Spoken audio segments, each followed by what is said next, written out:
nga kami magkasama nila Shiloh at Leora ng 7 days kasi bumalik muna ako dito sa UAE. At pag-uwi ko nga sa bahay ng ate ko, etong si Leo muna ang kinalamantari ko at masarap nga kasama tong si Leo kasi isa din tong nonchalant.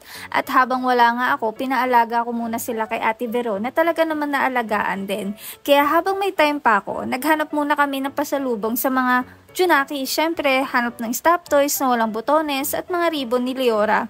Syempre, ang shawarma na lagi kong kinakain nung dito pa ako nakastay noon ng 3 years. Nagstay na nga ako dito ng 3 years at kaya ako bumalik sa kadahilanang may opera ko. Syempre, bago operahan, dapat nakaayos naman, nakaliptin pa yan. Para naman paggising natin, cute ka pa din, di ba? 1 day operation nga lang yun at discharge din ako agad at nagpahinga lang ako ng 2 days at lumipad na din ako pabalik ng Pilipinas. Kaya sa mga nagtatanong kung bakit ko sila iniwan, kasi kailangan pero pinilit ko naman makauwi agad sa kanila kahit in pain ako at bagong opera kasi sila lang talaga laman ng utak ko.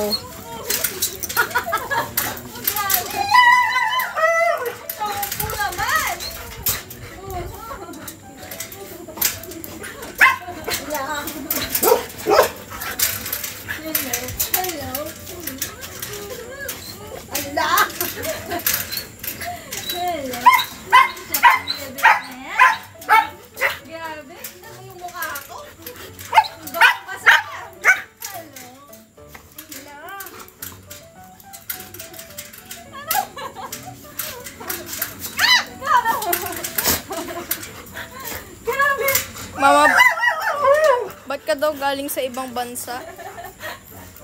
Hello.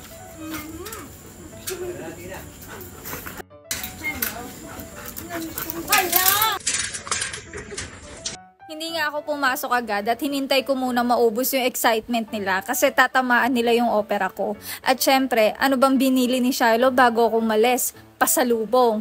Kaya ayan, naghahanap na agad ng pasalubong. Nakakatuwa kasi alam nyo yung para talaga silang bata na excited sa pasalubong.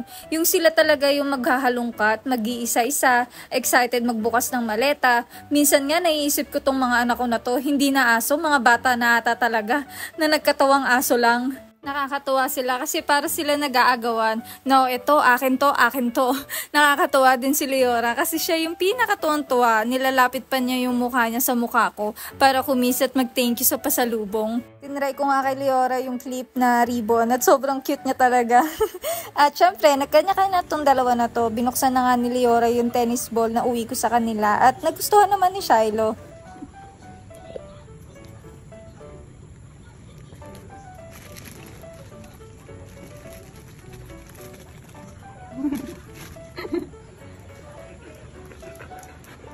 Madadali niyan. At syempre, ang pinaka-na-miss ko sa dalawang to, yung kahit saan ka magpunta, susundan ka at babantayan ka kahit naeba ka pa.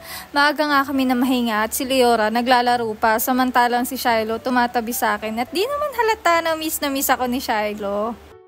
Di na nga umalis sa tabi ko si Shiloh at ganyan siya ka-sweet kapag gusto niya at miss na miss ka niya. At paggising namin ng umaga, ang bunso naglalaro pa din at yung isa naman panay dila sa akin.